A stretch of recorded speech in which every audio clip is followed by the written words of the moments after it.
Hello all dear friends welcome back to my channel GSM study line देखिबा आज आपण मान पर रही किछि मोस्ट इंपोर्टेंट अपडेट। तो ये प्रकार अपडेट पाया निहाती आपण आम चैनल सहित जोड़ी रहंतु एवं प्रत्येक प्रकार टिडबिट इन्फॉर्मेशन पांतु। तो देखिनबा प्रथम अपडेट जहा कि रही document verification for successful candidate under junior teacher schematic 2023 जोटा कि रही आपण मानकर ड्राफ्ट मेरिट लिस्ट अनुसार पब्लिश होइछि जोटा कि 5/1/2024 रे हितला। तो आसंता काली जोटा कि डिस्ट्रिक्ट लेवल रे जोटा कि पेपर 1 कैटेगरी 1 पाई रही 20 रे आउ कैटेगरी 2 पाई रही 21 रे। तो आसंता काली वेरिफिकेशन रही तो वेरिफिकेशन आपण माने जानि जानतु। ता परवर्ती अपडेट देखनबा कोन रही जे नेक्स्ट देखनबा एलिमेंटरी शिक्षक संघर आह्वान जनराज्य दिवस पूर्व दायी पूरण करा जाऊ जो कि एलिमेंटरी शिक्षक माने जोटा कि प्राथमिक शिक्षकंकर दाबी रही जे जनराज्य दिवस जोटा कि आपण मानकर जदि कहबा ताले आपणकर गणतंत्र दिवस पूर्व यहाँ आपण मैंने देखिपारे तार लेटर पेड रही ओडिशा एलिमेंटरी शिक्षक संघर जो कि आपण मानकर एडभाइजर रही आपण मैंने देखिपारे धीरेन्द्र कुमार जेठी ता सहित आपणकर प्रेसिडेंट अच्छा धनंजय नायक आउ जनरल सेक्रेटरी प्रवीण कुमार दास। तो जनराज्य दिवस जोटा कि 26 जनवरी पूर्व एलिमेंटरी शिक्षक मान दायी पूरण पर राज्य सरकार को आह्वान दिखाई अर्थात जोटा कि आप देखिपारे सर्वनिम्न ग्रेड पे जोटा कि वृद्धि करने जोटा कि बर्तमान 2200 ग्रेड पे अच्छी ताकू वृद्धि करने कहुई सहित आपणकर जोटा कि 3 दफा दाबी रही से 3 दफा उपर मुख्यतः फोकस करा जायछि। तो यहपरी यहाँ थिला जनराज्य दिवस पूर्व आपणकर न्याज्य दाबी पूरण पाई अपडेट। राम मंदिर प्रतिष्ठा उत्सव अधा दिन छुट्टी घोषणा कले केंद्र सरकार अर्थात केंद्र सरकार अधीनस्थ जिते भी ऑफिस आसुची से सबू जोटा कि आपण मान देखिपारे लेटर पेड रे एठी रही जे half day subject half day closing जोटा कि टिल 2:30 PM पर्यंत of the central government office central institution central industries establishment on 22 January 2024 regarding यहाँ आपण मैंने देखिपारे रामलाला प्राण प्रतिष्ठा जो से दिन 2:30 पर्यंत छुट्टी घोषणा कर अधा डे हाफ डे ये छुट्टी रहिबो। तो महाप्रभु रामलाला प्राण प्रतिष्ठा 22 तारीख अपराह 2:30 जाए छुट्टी घोषणा कले केंद्र सरकार आपण मैंने देखिपारे यहाँ सहित देखिपारे आपण मानकर गोटे करेन्ट अपडेट अच्छी एनपीएस आंशिक उठाण नहीं नुआ नियम अर्थात आप आंशिक उठे पारे जोटा कि एनपीएस पांठी नियामक एवं उन्नतीकरण कर्तृपक्ष जोटा कि पीएफआईडी जातीय पेंशन सिस्टम एनपीएस नियम रे परिवर्तन करिसंती। एहा द्वारा एनपीएस हिताधिकारी सेमानकर पेंशन राशि 25% जाए उठाण कर पारिबे।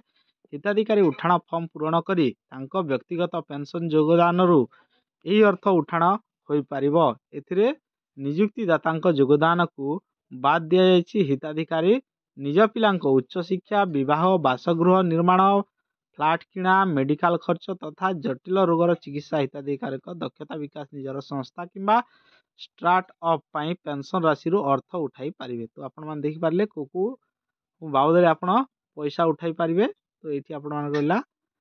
तो आपण मान जानि पारले एने निकट रे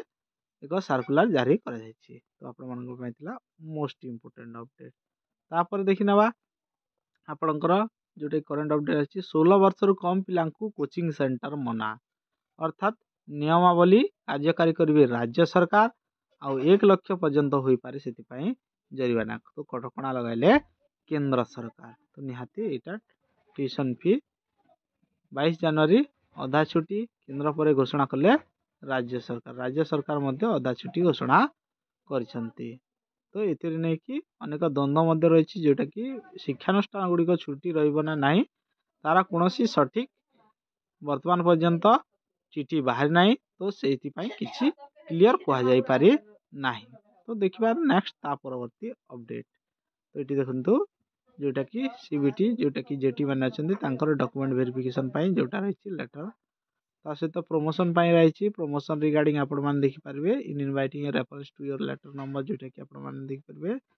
5076 डेट रही 19/12/2023 सब्जेक्ट ऑन साइट सेट दास for examining your gradation list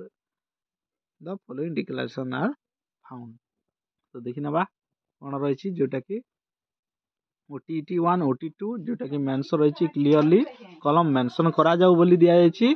आउ डेट को डेट रे से माने OTET पास करछंती सेटा दिया जाऊ जदी 11/2/2011 पर जदी से माने ग्रेजुएशन पास करछंती ताहले तांकू पई निहाती कैटेगरी 2 रे जिया पई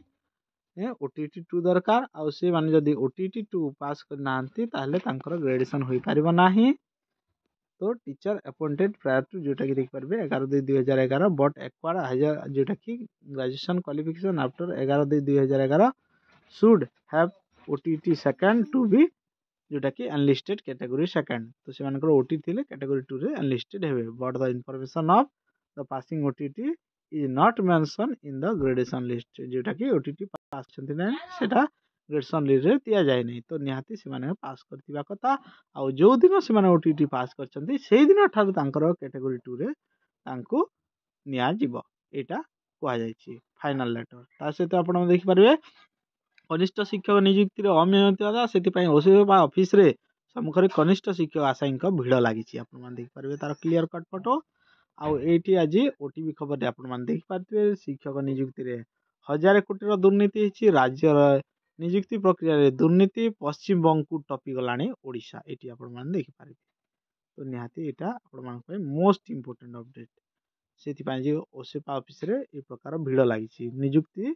शिक्षक नियुक्ति रे 1000 कोटी दुर्नीति होती गोटे गोटे जोटा कि चाकरी पिछा 10 लाख जोटा कि कमिशन कारबार होइछि बोली कहा जाउछि जहाँकि न्यूज अनुଯାयी तो ये प्रकार आपण पाइथिला मोस्ट इम्पोर्टेंट अपडेट ता सहित देखंतु फेब्रुआरी 5 रु बजेट अधिवेशन रहइबा ता सहित एटा थिला आपण मानक पई मोस्ट इम्पोर्टेंट अपडेट आ एई प्रकार अपडेट आपण पाया पाई निहाती हम चैनल से जोड़ी रहंतु एवं प्रत्येक इन्फॉर्मेशन पांतु थैंक यू ऑल।